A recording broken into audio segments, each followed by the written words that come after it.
Hello everyone, this is DInfinityX. Welcome back to my Minecraft world. Today I have a few things that I want to try and sort out. And to start off, I am building a signboard of projects that I am wanting to and needing to finish, such as the mountain, the second base project, which I have two ideas, or a few ideas for that, farms I need to make, and just other random stuff. But first, I've only got 3 glowing sacks, and I need to get quite a bit more. Now, the best way I've found of finding both axolotls and glow squid is night vision potions and flying over the ocean until I see a cave entrance and going in that way. We have a lot of ocean on this world. Did not expect to find diamonds though. I will happily take these, especially the deep slate variant. Well, found even more diamond. So I'm not going to pass this up either. That was 6. First one. Second one. Third one. Get back here. Fourth and fifth one.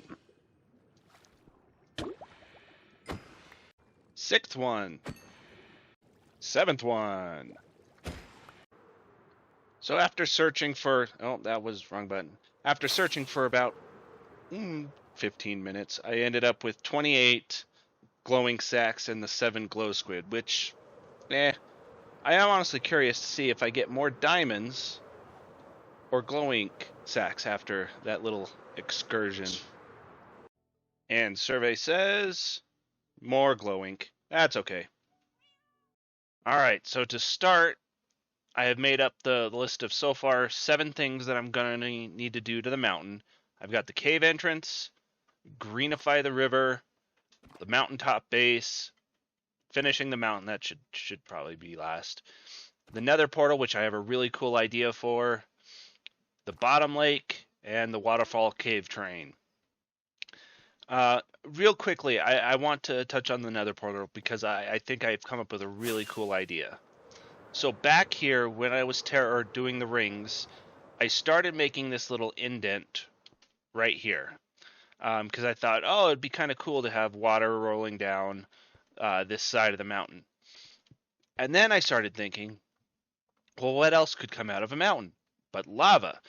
So what I want to do is possibly edit some of this terrain, but I want to make it so that there is a lava channel that comes out here and goes down the side of this mountain.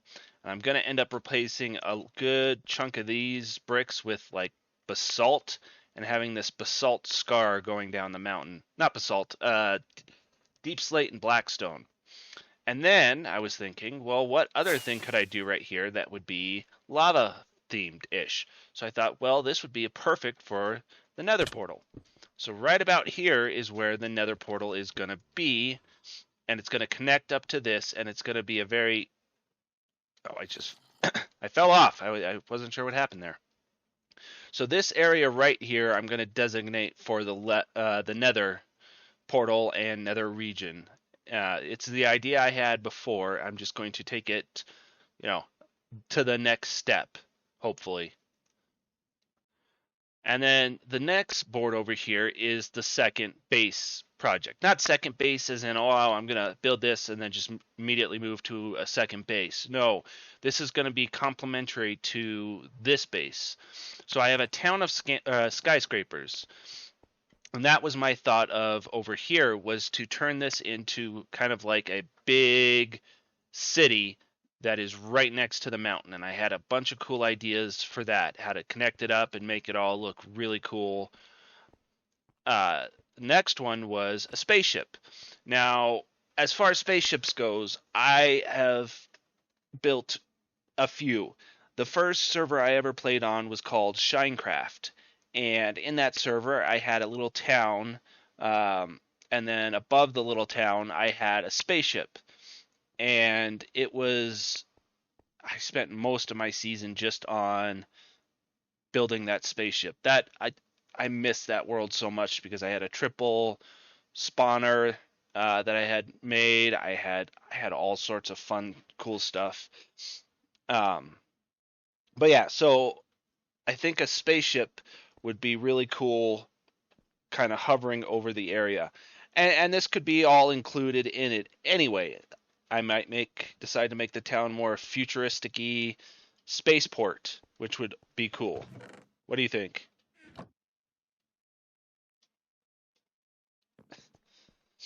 And then the last idea I had was a land crawler. And I'm talking like a big terrain land crawler that could be attempting to, or, just getting to the mountain and getting stuck or getting disabled or something like that. But that idea I might save for the Caves and Cliffs update. Not 100% sure on that one. All right, and on to the next board, we have the farms that I need to make. Glow squid is a priority because I like the way these look, and it's really simple, and it could potentially be combined with cat farm. I want to get cat farm for this one and her little sister so that they can have every cat type in the game aside from the pure black witch cat. Squid farm is also probably needed, but I think I might be able to do some, like I was talking about a few episodes ago, turning that simple uh, ocean temple monument farm into a squid farm. Then I have an idea for a mega iron and a mega mob base. Now, I'm going to have to do some twinking with that to see if I can get them to both work and both be in a same area. And that might actually be one of the first huge skyscrapers I build, is just a mega farm of iron and mob. And the last one is a hoglin farm because I saw Tango do it and it seems extremely easy and extremely efficient for food. Although we do have carrots, it would be kind of nice to mix it up a bit. So with the mega farm, or mega iron and mega mob farm, I want to adapt the iron farm that I've been using a bunch and make it much, much bigger. And having multiple of these modules. I think the most of these I've done so far is 3, and I usually always center them around my mob farm. Now with this mob farm, as I fall all the way to the bottom, as you can hear the creepers dying, with this mob farm it is super simple, super easy to make, and I think I can scale it up even bigger because this has a ton of spawning platforms. And if I were to loop them around each other and have a central area where everything gets collected and dropped, that could potentially increase the efficiency of this massively. And as my daughters asked, the giant hole base that I've showed off before, kind of, a little bit like that, only it's going to produce a ton of iron for no other reason than just having iron blocks to build with. And you know what? Since I'm talking about this, I'm going to ask my daughter to go up and AFK at the thing, and I'm going to go into spectator mode here real quick, just so I can show how this farm works. And I think I'm going to... Hold on. Alright, well I messed that up. I went and explained all of this and then realized I wasn't recording. Actually, my daughter told me I wasn't recording. So anyway, this system works by AFKing up top, and then as the water clears, mobs will spawn, as you can see here, in a fairly fast rate. And then once the clock down there reaches the time and it switches back over, it'll open up all these trapdoors, flush everything down to the bottom, where it rolls into the wither roses. Now, this is a good example of why I want to change up the design. This witch will sit here and try and outlive the damage from the wither roses by drinking health potions. and it will take a while before she finally, or the damage just doesn't keep up and she eventually dies. And witches are something I want a lot of for the redstone, glowstone, and all that. Now this does process it, just not very fast. But that's why I want to change up the idea and make it a lot more efficient, even though this is quite efficient for what me and my kids need it for, which was mostly gunpowder. Alright, so I have made some progress on the mountain here. One of the things I did was marked out an area where I want the cave entrance to go. I also greenified the little ravine here. I'm still going to work on it, tweak it, add some more stuff. Like, I really like how this can be seen from, I don't know if it's that one exactly, but you can see the seagrass from over there, or from my AFK thing.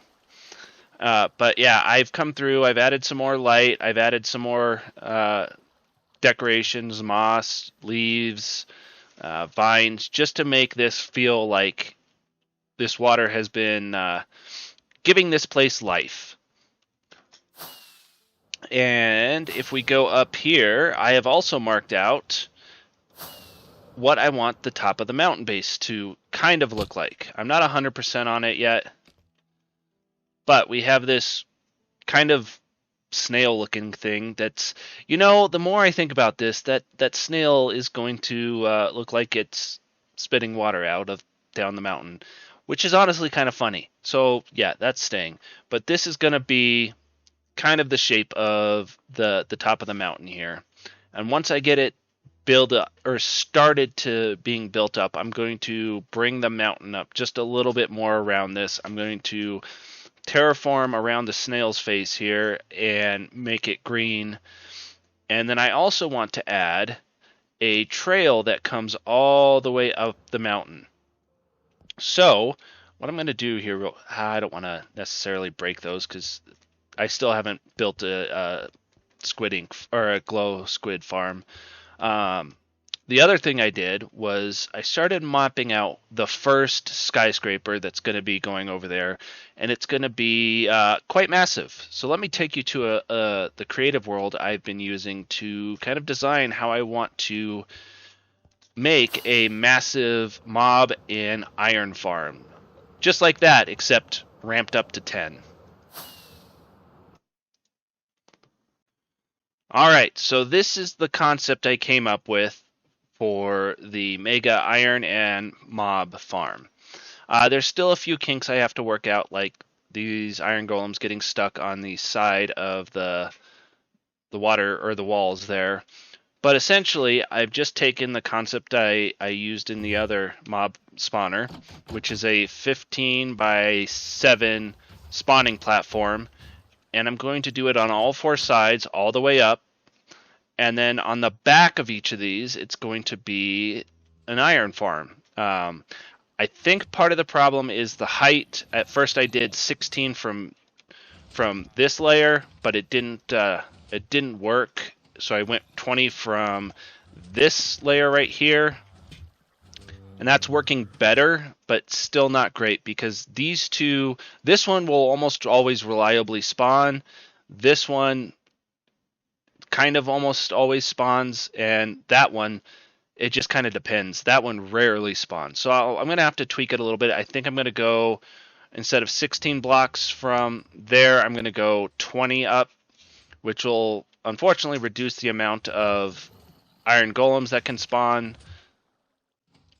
Not kind of. It just depends on how big I make this. Because I think with 4 of these will be 16 modules, 16 golems every about minute would be quite a lot. And if I did 5, it'd be 20. So we'll just have to see how I decide I want to do it. But the spawning platform itself is going to be massive and covered.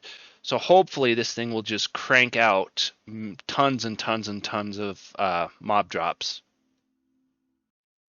Alright, so now that I have the cave entrance carved out here, my thought on it was I'm going to kind of make it look like this river that is going to kind of come through the mountain here has carved away this cavern or this cave entrance and is kind of finally settled and turn this into a little bit of a lake. So I'm going to build up the roof here just a little bit, have it kind of waterfall down, and this is going to be the lake at the base of the mountain here, right here. And I'm going to take into some of the terrain that's already here and work with it. And then I'm going to build up this inside here to be the cave entrance that leads in. It's going to lead around the lake here, which I've kind of marked out with the sea lanterns. And then over here, this massive area right here is where I'm going to build a storage system. And I want to mix two designs. The design that I already kind of employ, and I want to mix in a new design that I found that lets you store multiples of items, like storing all of the wood offshoots like stairs, slabs, signs, stuff like that. That way I can throw a lot more stuff into the storage system and have it work. And that's probably going to be just for blocks. And then over there is going to be the massive mob farm. But I think I want to tunnel or have all those items brought over here and delivered, because I want to take the villager trading hall that I've got over there and move it into the mountain here somewhere. I don't know where exactly, and that's still stuff I'm going to be working on and trying to figure out. But hopefully everything will work nice and look good. But we're just gonna have to see, because this project is a lot, very ambitious. The most ambitious thing I've done in Minecraft to date. And hopefully, once it's all said and done, it will look good. The last thing I want to mention is two things. I'm just remembering another one. I want to make this kind of look like an old lake bed that's kind of dried up and rescinded this way. So I'm going to use a lot of the dripstone blocks. I can't remember what they're called at the top of my head. They're right here in this chest, though. They are dripstone blocks. So I want to use a lot of the dripstone blocks for that and make it green, lush, kind of make it look like a nice little park almost right next to the lake. And then for up here, I think the block palette I want to try and go for is polished blackstone bricks, either quartz or concrete. I'm not 100% certain. And then maybe some terracotta and the like. But it's just going to depend on how it starts looking once I start putting it all together, because this is going to be quite the ambitious project just up here, especially once I get these built up. And I guess I can talk about that now too. So these are going to be what's feeding this lake. I'm going to build up a stone bowl that is going to be dropping water onto those, that's feeding into that and then running down the mountain. Same with over there. So there's going to be two that are going to just feed this lake kind of infinitely and then roll down the mountain. I kind of got this idea from when me and my brother and Kirk started the podcast on fused relativity. The initial concept for the logo was an island with an infinite waterfall floating in space, and I really like that concept, and I kind of wanted to bring it to this. And then the mountain and the base up here and everything, it's just going to look, hopefully it will all tie together. It's going to be hard to say, and I think unfortunately this is going to slow me down, because now I have a bunch of different projects. Like the greenifying, that is almost done. There's still a few spots I want to hit and make up. I want to take the path probably from down there and kind of snake it up and over a couple times over the gorge here, so I can do some nice bridges, and it gives it a nice scenic view, plus it will light up the path up here, and then this will be the entrance to the base up here. I still have the nether portal I want to do with the volcanic rock going down. Not volcano, lava flow I want to do with the volcanic rock going down. There's just going to be a lot of stuff that I want to do, and also just trying not. And like I've said this, I think I even said it in this episode, breaking stuff up helps with the monotony, and building up that massive mob farm over there so we can get it away from the spawn over there will be nice, and it will produce a lot more resources, although not a ton. The biggest thing would be gunpowder and bones. But I want to move. Oops. I want to move all of the farms that are over there into these skyscrapers so that they all produce, kind of like an industrial district on Hermitcraft, all produce items and funnel it all towards the main mountain storage system. So I may put all of the storage stuff into there and divert some of the excess into like a deep storage. It's going to be difficult to say. Ooh, it's still here. I do have one more thing I want to bring up because I found out about it last night, so give me a second. What I wanted to bring up, it was just quite a coincidence. I started rewatching Mumbo Jumbo on Hermitcraft Season 6, and in there he had built a system that used droppers to fill up hoppers so that he could take out the box and use it when he needed it. I don't remember ever seeing that when because I think I watched more of Green, or I kind of got back into Hermitcraft about mid-season 6, so I didn't watch all of the episodes. And then we only really started watching and following in season 7 and 8. But it's a very similar concept. It's just this one works faster, I think, and it's more focused because you don't have to fill up a box at the end and then wait for everything to be filled up. But it's a very similar concept, and I was quite surprised, that I hadn't seen it before till last night. I just thought it was interesting. I still think this is a very fun and unique concept, especially because it has been helping me a lot. I just use what I need, bring it over here, chuck it in there, and then wait for it to pop back up, and everything's good. So I think that's going to do it for this episode. Like I said, I'm kind of shifting from having a schedule to making episodes as they finish. Kind of like what the Hermits are doing with how they're not as necessarily as consistent. The one thing I do want to do is start streaming this at some point. Probably not anytime soon. It's just going to depend on schedule and everything. Right now, I'm just having fun coming up with new ideas for stuff to do. Let's wait for my box. Perfect. But until the next one, hopefully you have a good rest of your day. See ya.